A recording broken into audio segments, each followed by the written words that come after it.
Bismillahirrahmanirrahim. Assalamualaikum warahmatullahi wabarakatuh. Alhamdulillah wassalatu wassalamu ala Rasulillah wa ala alihi wa sahbihi wa mawalah. Wala haula wala quwwata illa billahi, amma ba'du.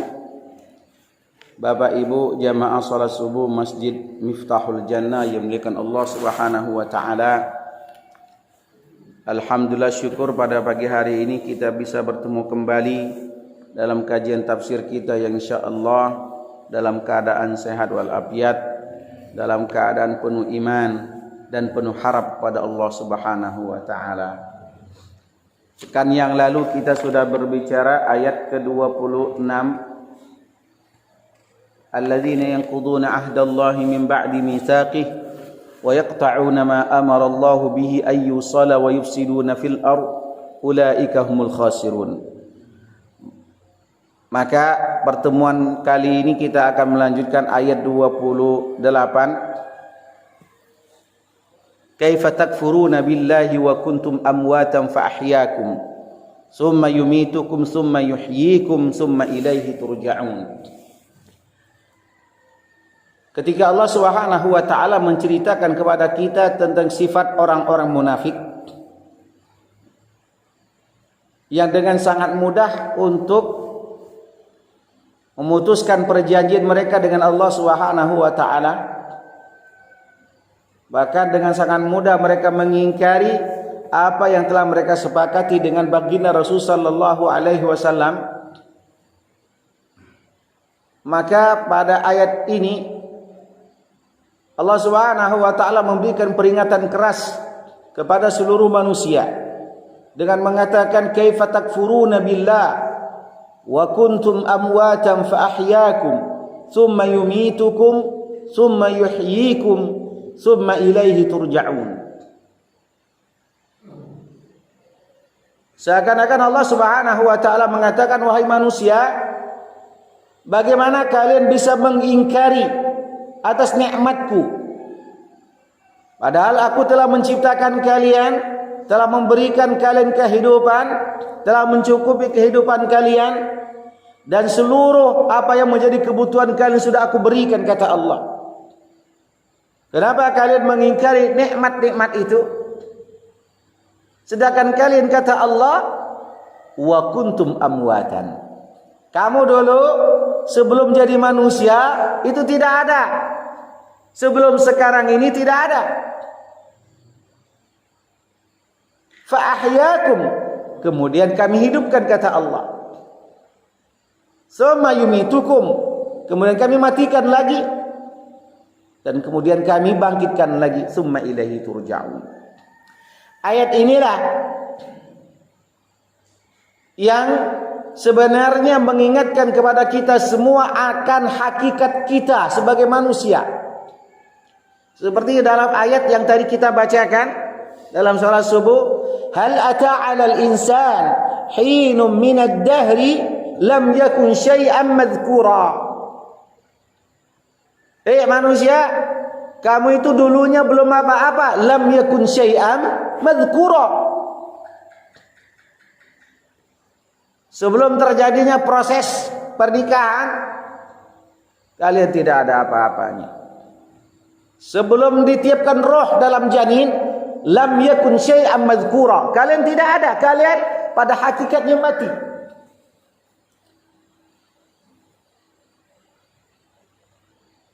Kalian mau mengingkari apa yang telah kami berikan, kata Allah.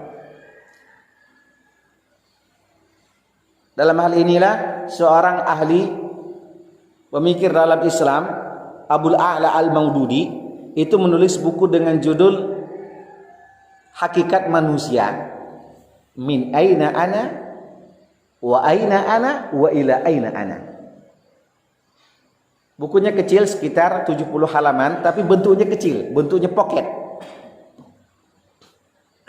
Buku itu menggambarkan kepada kita tentang hakikat manusia. Dari mana saya? Di mana saya? Dan akan kemana saya? Jawaban Untuk hal yang demikian pastilah kita akan mengatakan min aina ana, dari mana kita? Kita datangnya dari sesuatu yang hina. Diciptakan melalui proses perkawinan melalui seorang ayah dan ibu yang sebelumnya adalah diciptakan dari tanah. Haqaratul insan. Sebenarnya manusia itu tidak ada apa-apanya. Haqarah. Kehinaan manusia. Bahkan terkadang orang dengan sembarangan membuang spermanya. Lam yakun syai'an madhkura, dibuang begitu saja. Tidak ada apa-apanya manusia. Fa ahyakum, kemudian kami hidupkan kalian, kami tiupkan roh. Setelah usia 40 hari itu dia ditiupkan roh. Tidak ada apa-apa manusia. Semuanya bergantung kepada Allah Subhanahu wa taala. Hanya saja kita mungkin tidak sadar. Siapa yang memberi kita asupan rizki ketika kita masih dalam kandungan ibu kita? Allah Subhanahu wa taala. Siapa yang kemudian memberitahu kita bagaimana cara kita menyusu di ibu kita? Allah Subhanahu wa taala. Siapa yang kemudian memberi hidayah kita, membimbing kita adalah Allah Subhanahu wa taala. Maka dalam surah Al-Qiyamah itu Allah mengatakan, "Ayahsabul insanu ayyutraka sudah?" Apakah manusia setelah diciptakan begitu saja mereka berbuat dengan semena-mena? Padahal dulu mereka diciptakan dari saripati mani.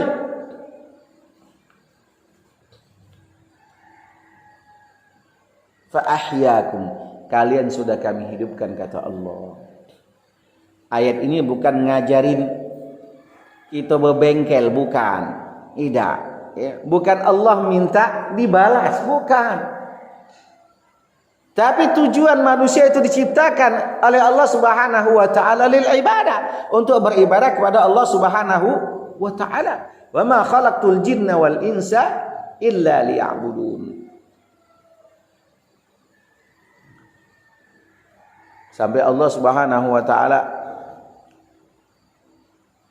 di dalam ayat lain mengatakan, Rabbana amattana thnataini wa ahyaitana thnataini fa'tarafna bidzunubina. Jadi Allah Subhanahu wa taala melalui lisan orang-orang yang beriman mengatakan, Rabbana amattana thnataini wa ahyaitana thnataini fa'tarafna bidzunubina. Ya Allah, Kau telah matikan kami 2 kali dan Kau telah hidupkan kami 2 kali. Senada dengan ayat yang tadi kita bacakan. Karena sebelumnya manusia mati, dihidupkan. Mati kembali, mati maksudnya mati masuk dalam liang kubur, kemudian dibangkitkan oleh Allah. 2 kehidupan dan 2 kematian. Maka orang beriman mengatakan, Rabbana amattana thnataini wa ahyaitana thnataini fa'tarafna bidzunubina. Ya Allah, Kau matikan kami 2 kali, Kau hidupkan kami 2 kali, ya Allah, fa'tarafna bidzunubina. Maka kami mengakui dosa-dosa kami. Ini yang sebenarnya orang yang beriman. Kenapa? Karena ketika manusia diciptakan oleh Allah Subhanahu wa taala ke muka bumi ini, tidak ada yang dapat dimuliakan, tidak ada yang dapat dibanggakan oleh mereka itu sendiri. Allah lah yang membanggakan mereka, Allah lah yang mengangkat mereka. Dan ketika manusia itu dibanggakan oleh Allah Subhanahu wa taala melalui iman. Walaqad karramna bani Adam.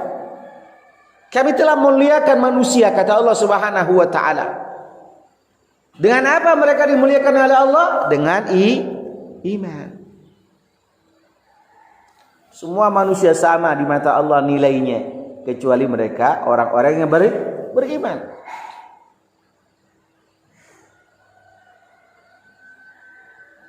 Tapi kemudian manusia dengan sangat sombong dan congkaknya mengatakan bahwa apa yang mereka miliki adalah merupakan usaha dari mereka. Seperti Qarun misalnya. Qala innama utitum min ilmin indi. Apa yang aku dapatkan ini adalah merupakan dari usaha aku, dari ilmu aku. Padahal dulu manusia ketika dilahirkan tidak ada sehelai benang pun yang melekat pada tubuhnya. Setelah ia dimasukkan ke dalam liang kubur, apa yang menutupi badannya? Cuma 2 helai, 3 helai. Yang nilainya mungkin tidak nyampe 100.000. Setelah dimasukkan ke dalam liang lahat, barangkali kain itu akan usang dalam beberapa hari dan tubuhnya akan hancur. Enggak ada apa-apanya manusia.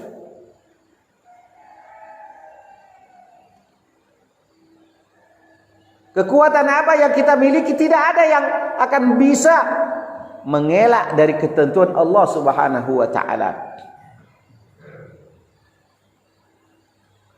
Maka ketika Allah Subhanahu wa taala berusaha untuk memahamkan manusia agar manusia paham akan sesungguhnya hakikat mereka, manusia, kalian tidak ada apa-apanya, lemah. Maka kami yang menguatkan kata Allah, kalian tersesat, kamilah yang memberi kalian hidayah. Kalian miskin, kalian susah, kalian fakir, kamilah yang memberikan kata Allah.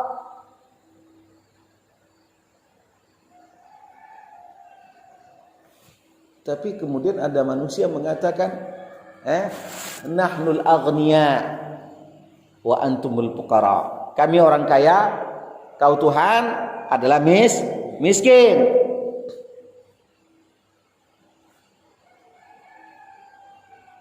Dulu pernah ketika kami masih di Yaman, ada seorang yang kaya raya tinggal di kota Aden.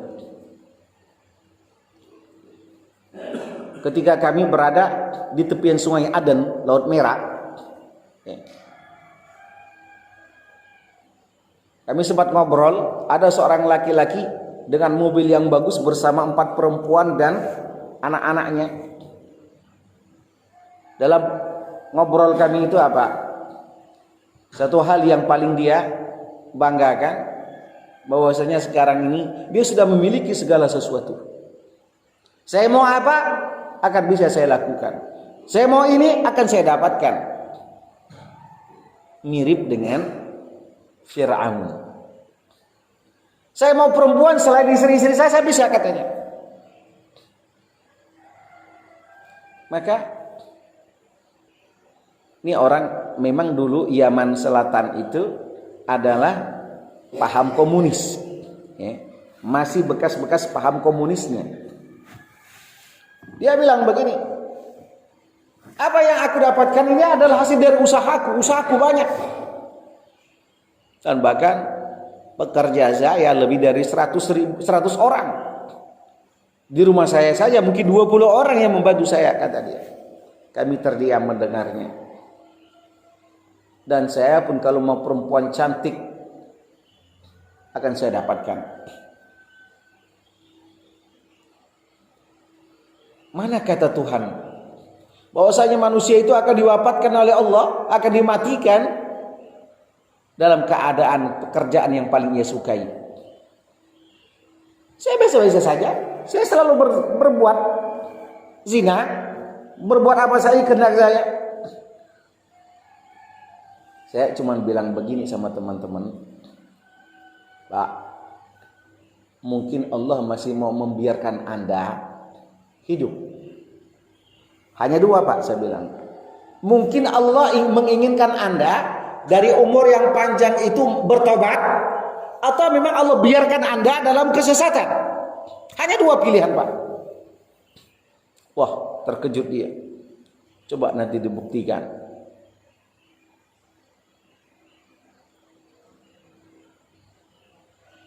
Apa yang terjadi Bapak Ibu melihat Allah Subhanahu wa taala?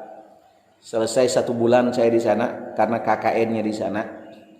Sekitar 13 jam mungkin perjalanan dari ibu kota San'a ke Aden sana, tepian Laut Merah. Terkabar oleh teman saya yang asli orang sana, bahwasanya orang itu meninggal ketika dia sedang berada di atas seorang perempuan penghibur malam. Ia mati, Pak. Bahkan yang tragis lagi, dia mati itu nggak bisa dicabut, Pak, karena dia sedang berzina. Akhirnya apa? Harus dipotong biar bisa dipisah. Ternyata Allah Subhanahu wa taala ingin membuktikan kepada manusia suatu kecongkakan, kesombongan manusia. Maka kalau ada orang sombong, ada orang congkak, ingatkan saja. Kalau mereka nggak mau diingatkan, ya biar saja. Karena sesungguhnya Allah Subhanahu wa taala ingin dua saja dari manusia ketika mereka yang berada dalam kesombongannya. Teruslah Anda dalam kesombongan Anda. Kalau nanti sudah pada puncak kesombongannya, akan dibinasakan oleh Allah Subhanahu wa taala. Atau dengan berhusnuzon kepada Allah, karena Allah yang memberi hidayah, Allah yang memberikan petunjuk kepada manusia, Allah akan memberikan kesempatan kepada manusia untuk bertaubat kepada Allah Subhanahu wa taala. Bapak Ibu berikan Allah Subhanahu wa taala, ayat ini benar-benar memberikan pelajaran bagi kita semua. Kaifa takfuruna billah? Bagaimana kalian bisa mengingkari Allah? Bagaimana kalian bisa kufur kepada Allah Subhanahu wa taala sedangkan kalian belum apa-apa? Lam yakun syai'an madhkura. Bukan manusia yang berbentuk saat ini, tidak. Jangankan dalam bentuk janin, setetes sperma pun belum ada ketika itu. Karena apa? Belum ada proses penciptaan kita setelah melalui hubungan seorang suami dan istri. Lam yakun syai'an madhkura. Maka setelah kita lahir,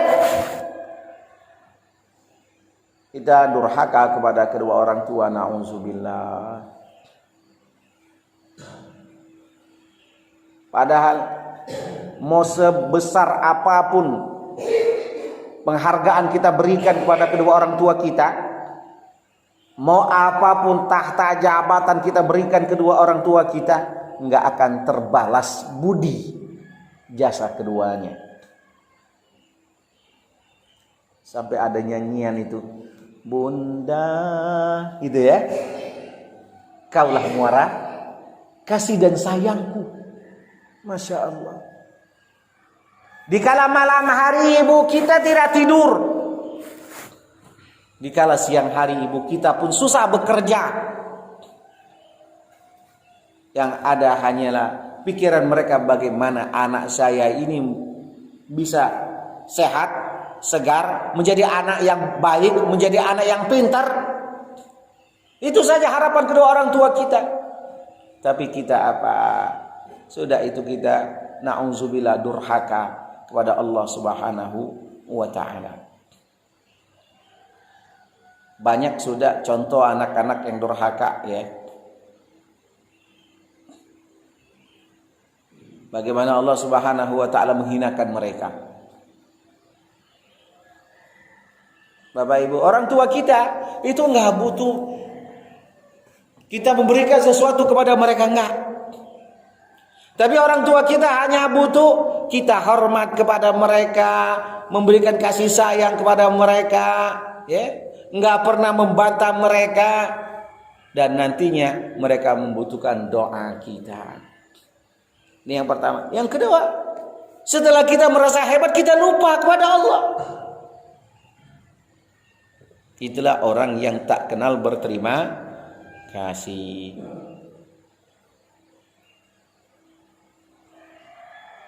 Ketika ayat ini diturunkan oleh Allah Subhanahu wa taala, disampaikan kepada para sahabat, orang-orang yang beriman itu semakin menambah keimanan mereka kepada Allah Subhanahu wa taala.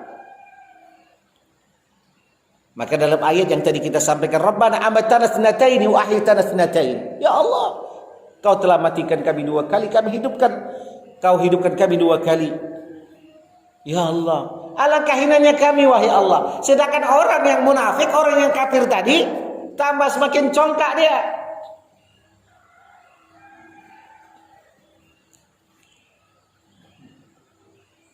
Namrud misalnya, mungkin raja yang paling lalim, setara dengan Fir'aun lah, ya.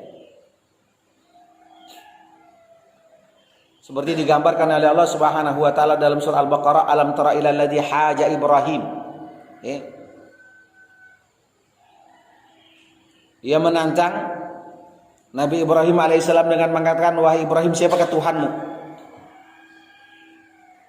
Nabi Ibrahim bilang, saya enggak dengar. Apakah aku Tuhanmu? Saya enggak dengar. Saya tanya lagi, siapakah Tuhanmu? Nabi Ibrahim mengatakan, Tuhanku adalah Allah. Marahlah Namrud. Esok harinya diajak bertemu dan berkumpul, ya, berdialog untuk membuktikan siapa yang paling benar. Akhirnya Allah Subhanahu wa taala mengutus seorang malaikat yang menyerupai manusia dengan mengatakan, Namrud, esok hari akan terjadi dialog antara engkau dan Ibrahim dan saya. Saya menjadi wasitnya. Ya. Ajak seluruh penggawa istana, seluruh rakyat mau hadir. Kalau kau kalah maka kau harus menyatakan keimanan. Ternyata Namrud ingkar. Setelah itulah dikirim oleh Allah Subhanahu wa taala apa? Serangga yang mematikan.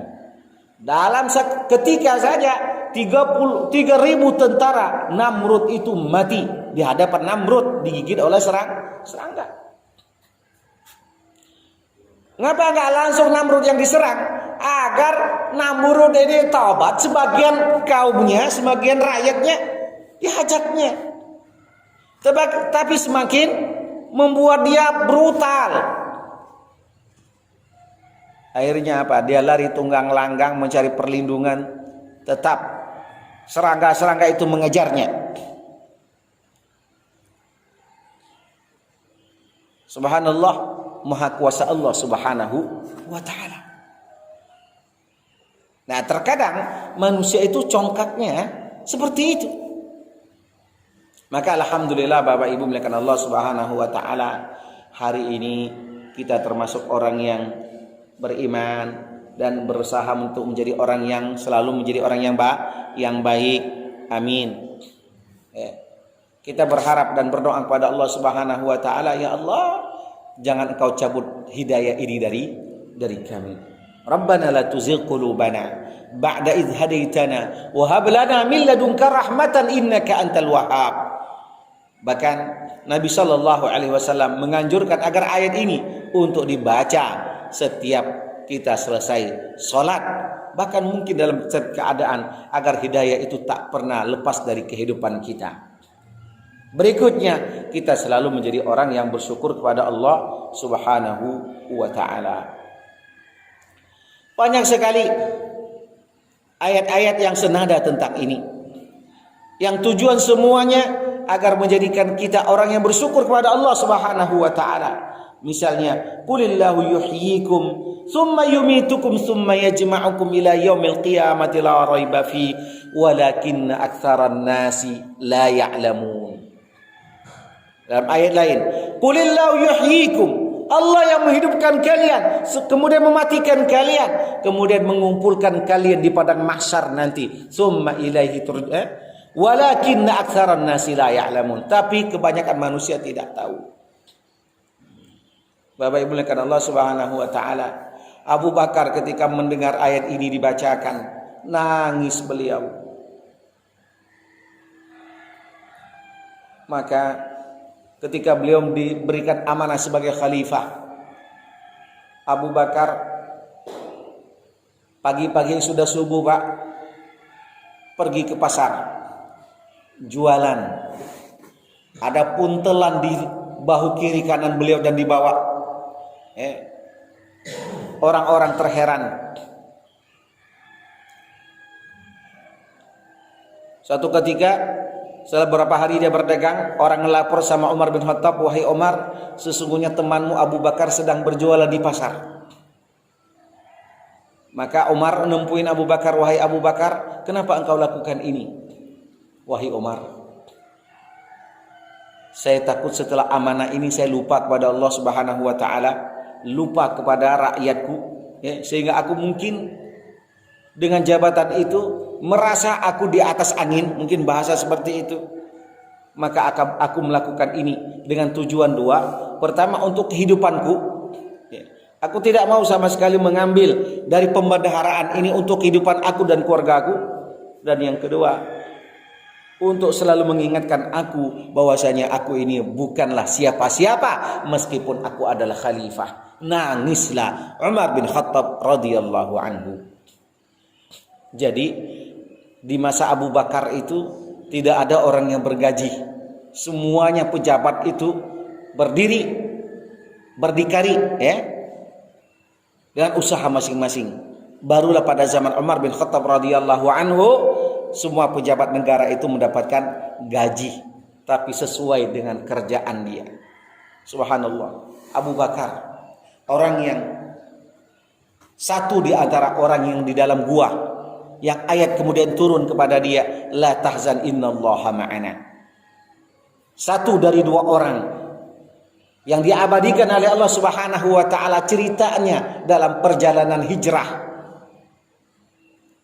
Orang yang pertama yang membenarkan apa yang diceritakan oleh Rasulullah sallallahu alaihi wasallam setelah perjalanan Isra wal Mi'raj, sehingga beliau mendapatkan julukan As-Siddiq, orang yang selalu membenarkan. Ialah orang yang semua orang rela ridha kalau dia menjadi pengganti Rasulullah sallallahu alaihi wasallam sebagai khalifah. Ialah orang yang dikatakan bahwa seluruh hartanya ia infakkan jalan Allah Subhanahu wa taala. Ialah orang yang hatinya paling lembut, yang kalau di malam hari menangis ketika membaca Al-Qur'an, beribadah kepada Allah Subhanahu wa taala. Maka ketika ayat ini turun, Abu Bakar As-Siddiq radhiyallahu anhu, alangkah hinanya aku sebagai manusia, sebagai hamba Allah yang selalu mengingkari nikmat Allah. Sudah seperti itu masih menyatakan mengingkari nikmat Allah Subhanahu wa taala. Bapak Ibu menekan Allah.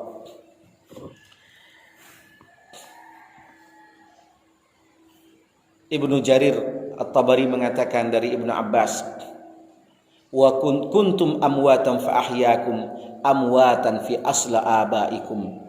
Kalian dulu enggak ada apa-apanya ketika masih dalam rahim. Summa takunu syai'an, kemudian kali jadilah mudghah, ya. Sebelumnya adalah nutfah, setetes mani dari ribuan mani yang berusaha masuk, ya.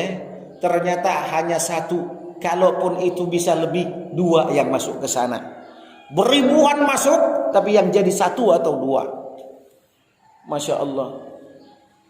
Lagi menjadi mani pun perjuangan kita sangat keras, Pak. Ya tak? Kita sudah mengalahkan berapa? 1000-an lebih. Memang kehidupan itu seperti itu. Innaka kadihun ila rabbika kadhan famulaqi. Manusia harus berusaha keras untuk mendapatkan ridha Allah Subhanahu wa taala.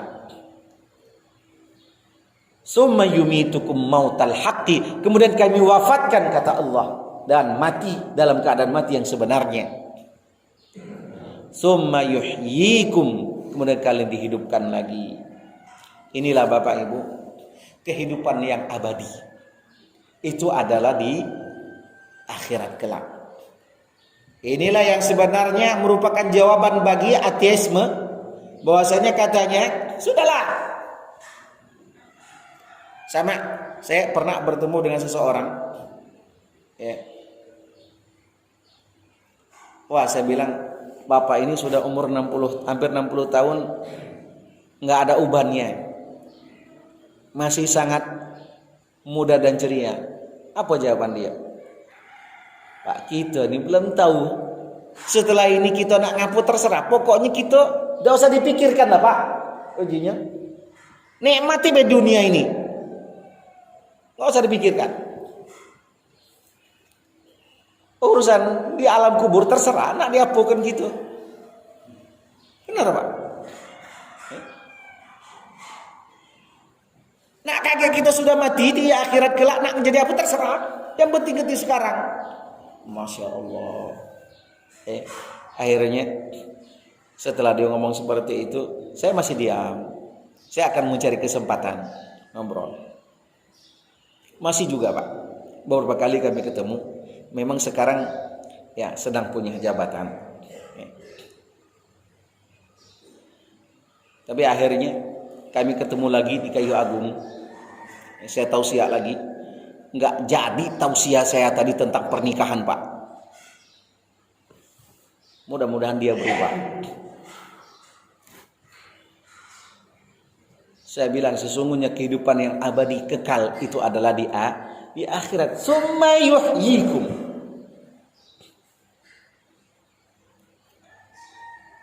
Hatta yab'atsakum, kemudian kalian dihidupkan oleh Allah Subhanahu wa taala. Bahkan di alam kubur itu manusia akan menikmati nikmat kubur. Di kubur itu ada nikmat kubur, ada azab kubur. Maka ada manusia akan mendapatkan nikmat kubur dan akan mendapatkan azab kubur.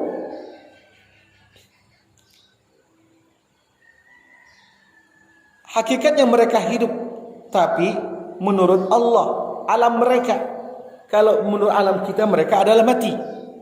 Bal ahya'u walakin la tash'urun. Nah, kehidupan nanti yang kekal abadi itu adalah di akhirat kelak. Maka para sahabat, ya Allah, akhirnya ketika Rasulullah sallallahu alaihi wasallam mengatakan kepada mereka, kita tidak ada apa-apanya. Ketika Rasulullah sallallahu alaihi wasallam memerintahkan kepada mereka agar hidup kalian bermakna, mari infakkan hidup kalian di jalan Allah Subhanahu wa taala. Maka Allah Subhanahu wa taala menceritakan tentang mereka. Minal mu'minina rijalun sadaqu ma ahadullah alaihi faminhum man qada nahbahu wa minhum man yantazir wa ma baddalu tabdila. Itulah yang kemudian mereka disifati oleh para ahli sejarah. Kenapa mereka kehidupannya seperti orang yang haus akan kehidupan yang kekal abadi. Perintah perang mereka perang, perintah berinfak mereka berinfak. Di malam hari mereka bermunajat kepada Allah Subhanahu wa taala. Sehingga ahli sejarah mensifati mereka fursanun bin nahar, rohbanun bil laili.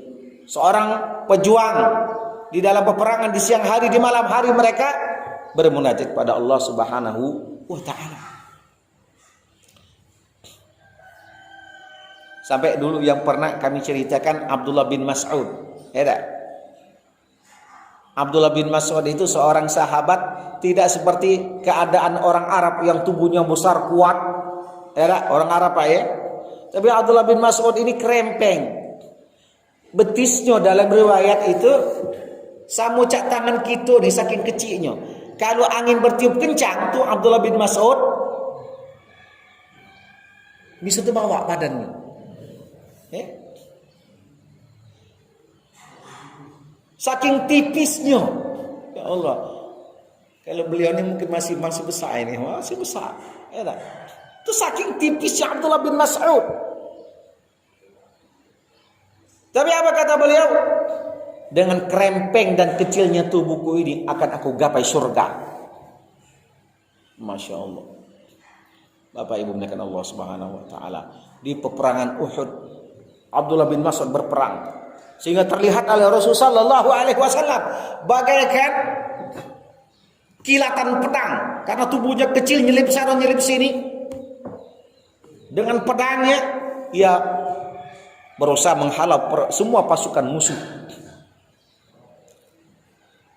Di awalnya kaum muslimin mengalami kemenangan. Tapi apa?